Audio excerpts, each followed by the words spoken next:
جب انسان کی زندگی میں ایک پریشانی آتی ہے نا تو پھر ایک پریشانی اس کے ساتھ جو ہے نا بہت ساری پریشانیاں بھی آنا سٹارٹ ہو جاتی ہیں. کھانا بنانے لگی تھی، سلنڈر ختم ہو گیا تھا اور یہ گندے مندے ٹماٹر کچھ فریزر میں پڑے ہوئے تھے فریج میں، وہ نکال کے اب میں نے ان کو پھینکنا تھا. اور یہ 2 ٹماٹر لے لیے تھے. آج دل کر رہا تھا رسم رائس بنانے کے لیے نا. گھر کی حالت یہ ہوئی ہوئی ہے کیونکہ شفٹنگ کرنے لگے ہیں، پیکنگ کر رہی ہوں اور گھر جو ہے نا بڑا ہی خراب حالت میں ہے. سارا سامان وغیرہ میں نے سنبھال دیا تھا اور میں بنا رہی تھی رسم رائس نا. اس کے لیے ٹماٹر، یہ جو ٹماٹر کی پیوری میں نے دکھائی نا، اس کو اچھی طرح میش کر کے نا ان کی پیوری بنانی ہوتی ہے نا. تو میں نے بس ہاتھوں سے ان کو میش کر لیا تھا. گرائنڈر وغیرہ جو ہے نا میں نے سب کچھ سنبھال دیا تھا. سلنڈر ختم ہو گیا تھا میرے پاس، یہ والا چولہا جو ہے نا پڑا ہوا تھا، الیکٹرک چولہا تھا. اس پہ میں نے رسم رائس کو جو ہے نا وہ رسم کو تڑکا لگانے لگی تھی. ان کو ہمیشہ جو ہے کرنا پڑتا ہے، گرائنڈ کرنا پڑتا ہے، لیکن وہی آپ کو بتایا نا میں نے گرائنڈر وغیرہ سارا سنبھال دیا تھا تو اس لیے یہ ہاتھوں سے میں نے نا اس کو میش کر دیا. اس سے پہلے اس پہ میں نے کیا کیا تھا، چولہے پہ چڑھا کے نا اس کو جیسے ہم بینگن کو آگ سے جلاتے نہیں اسی طرح جلا کے اس کا چھلکا الگ کر دیا تھا اور اس کو ہاتھوں سے میں نے میش کر دیا تھا. اس کے اندر میں نے کیا ڈالا تھا، کڑی پتہ ڈالا تھا اور کڑی پتہ ڈالا تھا میں نے اور مسٹرڈ ڈالا تھا اور نمک ڈالا تھا. اور اس میں تھوڑی سی کھٹاس بھی جاتی ہے. لیمو میرے پاس ہے، میرے پاس املی نہیں تھی کیونکہ اس میں املی ڈالتی ہے، املی کا مزہ زیادہ آتا ہے. تو بس یہ ہلکا سا اس کو گرم کرنا ہے اور بوائل کرنا ہوتا ہے. بوائل تو میرا آیا نہیں تھا کیونکہ چولہا جو ہے نا یہ الیکٹرک چولہا ہے تو یہ گرم ہونے میں نا تھوڑا ٹائم لیتا ہے اور بھوک بھی لگی ہوئی تھی، اس لیے اس کو جو ہے نا میں نے جلدی پھر نکال دیا تھا. ٹیسٹ اس کا چیک کیا تھا، ٹیسٹ اس کا صحیح آ رہا تھا، پھر میں نے اس کو نکال دیا. چاول وغیرہ میں نے دم پہ ساتھ رکھے ہوئے تھے، فریزر میں اپنا خالی کر رہی تھی. گروسری ابھی تک ہم نے کی نہیں ہے نا، تو فریزر میں جتنی چیزیں تھی کوشش یہ ہے کہ گھر خالی کرنے سے پہلے نا ان کو سارا سامان وغیرہ میں نے نکال دوں نا.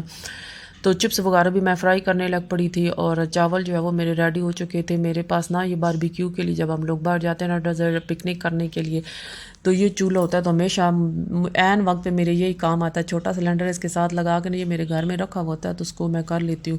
جو بچے کچے سوسیجز وغیرہ تھے میرے پاس وہ بھی میں نے ان کو فرائی کر لیا تھا اور برگر کے کباب تھے وہ بھی میں نے ان کو فرائی کر لیا تھا. یہ سلنڈر بھی ختم ہو گیا تھا. پھر میں نے جو ہے نا نیا سلنڈر، اس پہ پتہ کیا ہوا تھا، ایک دم نے اس چھوٹے سلنڈر پہ آگ آ گئی تھی نا، بھڑک اٹھی تھی آگ. فٹافٹ اس کو میں نے بند کیا تھا اور ہوش سے کام لے کے اس کو پانی سے ٹھنڈا کیا تھا اور پھر دوبارہ سے اس پہ جو ہے نا میں اپنا یہ بنانے لگ پڑی تھی. بہرحال پریشانی کے دن چل رہے ہیں تو، اور میرے رسم رائس وغیرہ یہ سب کچھ تیار ہو گئے تھے. میرے بچوں کو یہ بہت پسند آتے ہیں اور اس کو پھر میں ہفتے میں ایک بار لازمی بناتی ہوں. بنانا بھی آسان اور جلدی بن جاتا ہے. اور پھر اس پریشانی کی حالت میں نا بس جو کچھ بھی بن رہا ہے، جو کچھ بھی گھر میں پڑا ہوا ہے نا بس میں بناتی جا رہی ہوں.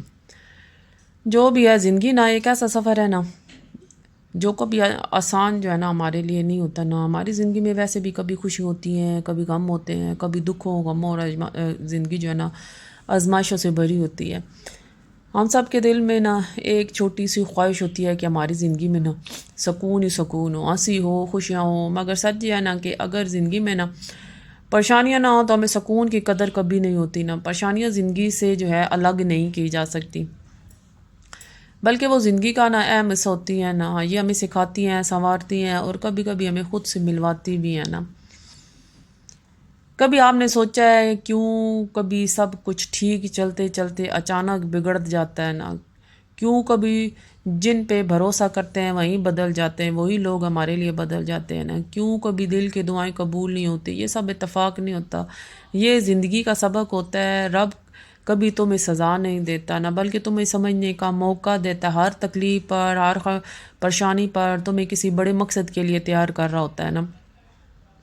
جو انسان کبھی گرتا نہیں ہے نا وہ اٹھنا بھی سیکھتا نہیں ہے، اور جو روتا نہیں وہ صبر کی قیمت بھی نہیں جانتا نا. زندگی کے سب سے مضبوط لوگ وہ نہیں ہوتے جن کے پاس نہ سب کچھ ہوتا ہے، بلکہ وہ ہوتے ہیں نا جنہوں نے سب کچھ کھو کر بھی نہ خود کو سنبھالا ہوتا ہے. ایک لمحہ آتا ہے جب دل کہتا ہے کہ اب بس، مگر وہی لمحہ تمہیں آزمائش سے نہ کامیابی کی طرف لے جاتا ہے نا. تو اس وقت میرا بھی یہی ہے کہ اب بس والی حالت ہوئی ہوئی ہے، لیکن انشاءاللہ مجھے پتہ ہے کہ ابھی تکلیف ہے اور بعد میں میرے لیے کامیابیاں ہیں. یاد رکھو نا، ہیرے کو چمکنے سے پہلے ہزاروں چوٹیں برداشت کرنی پڑتی ہیں. بالکل اسی طرح انسان کو بھی چمکنے کے لیے نا زندگی کی سختیوں سے گزرنا پڑتا ہے نا. اگر ہمارے دل میں دکھ ہے تو یقین رکھے نا ہمیں رب ہمارے ساتھ ہے نا، وہ ہمیں مضبوط بناتا ہے نا. ہمیں اکثر لگتا ہے کہ یہ کیوں ہوا، میرے ساتھ ہی کیوں ہوا، میں تو کسی کا برا نہیں چاہتا، میرے ساتھ ہی برا کیوں ہوا ہے نا. لیکن بعد میں جب وقت گزرتا ہے نا تو ہمیں سمجھ آتی ہے کہ وہ دکھ، وہ تکلیف اصل میں رحمت تھی. وہ ہمیں سکھا گئی کہ دنیا عارضی ہے، لوگ بدل جاتے ہیں لیکن رب کبھی نہیں بدلتا. وہ ہمیں آزمائش میں ڈالتا ہے. پریشانی دراصل رب کی محبت کی ایک شکل ہے نا. وہ تمہیں یاد دلاتا ہے کہ واپس تم کو میری طرف ہی لوٹ کے آنا ہے اور میں ہی تمہارا سارا بنوں گا نا. اور پریشانیاں ہمیں دوسروں کے چہروں پہ نقاب بھی اتارنا سکھاتی ہیں، بتاتی ہیں کہ ہم کتنے بے جان جو ہے نا وہ رشتوں کو پانی دے رہے تھے. صبر ایک ایسی طاقت ہے نا جو کسی کے پاس بھی نہیں ہوتی، مگر جو اسے اپنا لینا دنیا کی ہر طاقت اسے ہلا کر نہیں رکھ سکتی. بلکہ یہ کہ تم دل میں کہو جو ہو رہا ہے نا وہ میرے رب کے حکم سے ہو رہا ہے، جو ہوگا وہ بہتر ہوگا بلکہ بہترین ہوگا. اور شکریہ نہیں کہ تم صرف خوشی میں کہو الحمدللہ، بلکہ جب آنکھوں میں آنسو ہونا اور دل ٹوٹا ہو تب بھی زبان پر الحمدللہ بولنا چاہیے. یہی جو ہے نا ایمان کی معراج ہوتی ہے نا. زندگی کا ایک ایسا اصول ہے نا، جتنی بڑی آزمائش اتنی بڑی کامیابی. بس تھوڑا صبر کا دامن نہیں چھوڑنا چاہیے. جتنا اندھیرا اتنی زیادہ روشنی ہوگی. رات کتنی بھی لمبی کیوں نہ ہو ہمیشہ صبح اس کی ضرور ہوتی ہے. اور یہی کچھ سوچ کے میں بھی بیٹھی ہوں کہ اس وقت میں جس پریشانی سے گزر رہی ہوں نا، کیونکہ ایک دم گھر چھوڑنا اور یہاں سے جانا نکلنا بہت بڑی آزمائش ہے اس وقت میرے لیے. خاص کر پردیس میں رہ کے آپ کے ساتھ جو اپنا وطن ہوتا ہے نا، وہاں آپ کے 100 رشتے ہوتے ہیں، 100 لوگ ہوتے ہیں، ماں باپ بہن بھائی سب آس پاس سب حاضر ہو جاتے ہیں. یہاں صرف آپ کو اکیلے میں نہ پردیس والی زندگی میں نہ اکیلے میں یہ سب کچھ سہنا پڑتا ہے. بس شرط یہ ہے نا کہ تم ہار مت مانو، تم امید کا دامن مت چھوڑو. اور میں نے بھی کبھی بھی بالکل بھی اپنی امید کا دامن نہیں چھوڑا. ہاں میرے آنسو نکلتے ہیں، میں روتی ہوں اللہ کے آگے کہ ایک دم میرے سر پہ پریشانی آ گئی ہے. بہرحال مجھے پتہ ہے میرا اللہ نکالے گا اس سے. اور کبھی یہ مت سوچو کہ تم اکیلے ہو، کیونکہ تمہارا رب تمہارے ساتھ ہے نا. ایک شخص ہمیشہ شکایت کرتا تھا کہ میری زندگی میں سکون نہیں ملا، مشکلات ہی مشکلات ہیں. ایک دن وہ دربار الہی میں خواب میں پہنچا نا. رب نے کہا سب لوگ اپنی پریشانیاں رکھ دو اور جو چاہو لے لو. وہ گیا اور دیکھا کسی کے پاس بیماری تھی، کسی کے پاس غربت تھی، کسی کے پاس تنہائی تھی. آخر میں اس نے اپنی پریشانی واپس اٹھا لی، کیونکہ اسے لگا کہ دوسروں کا دکھ اس کے دکھ سے زیادہ بڑا ہے. تب رب نے کہا دیکھا تمہاری آزمائش تمہارے لیے ہی بنی ہے نا، کیونکہ میں جانتا ہوں کہ تم اسے سہ سکتے ہو. بے شک میرے رب نے جو اس وقت میرے لیے آزمائی یا میرے میاں کے لیے لکھی ہے، اللہ بہتر جانتا تھا کہ ہم اس کو سہ سکتے، تبھی ہمیں ملی ہے.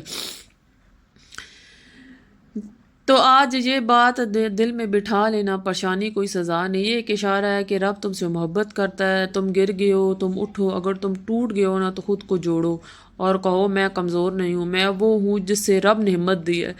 زندگی ان کی نہیں ہوتی جو آسانی ڈھونڈتے ہیں، بلکہ ان کی ہوتی ہے جو مشکل میں بھی کہہ سکے میں ہار نہیں مانوں گا، میرا رب میرے ساتھ ہے. اور بے شک رب جو ہے نا، دنیا کے لوگ آپ کا ساتھ چھوڑ دیتے ہیں نا، ایک نہیں ساتھ چھوڑتا. رب کی ذات ہوتی ہے کوئی جو آپ کا ساتھ نہیں چھوڑتی. مجھے پتہ ہے کہ انشاءاللہ میرا رب ہمارے ساتھ ہے، اور اب یہی بات ہمیں مضبوط بناتی ہے، مجھے مضبوط بناتی ہے، میرے شوہر کو مضبوط بناتی ہے.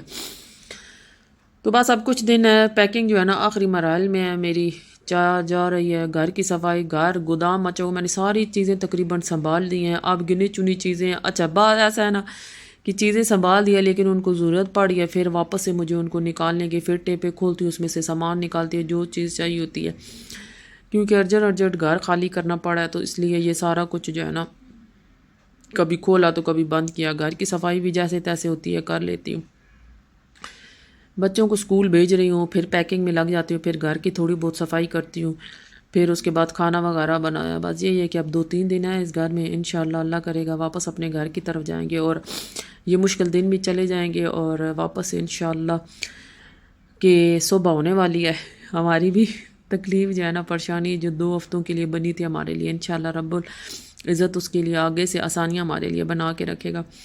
بہرحال جناب یہاں پر اب میرا ولاگ ختم ہو گیا ہے، اور جاتے جاتے آپ سے صرف ایک گزارش ہے کہ میرے چینل کو لائک کمنٹ سبسکرائب ضرور کیجیے گا. آپ کے لائک کمنٹ سبسکرائب کا مجھے شدت سے انتظار ہوتا ہے. تو اجازت چاہتی ہوں آپ لوگوں سے. اللہ حافظ.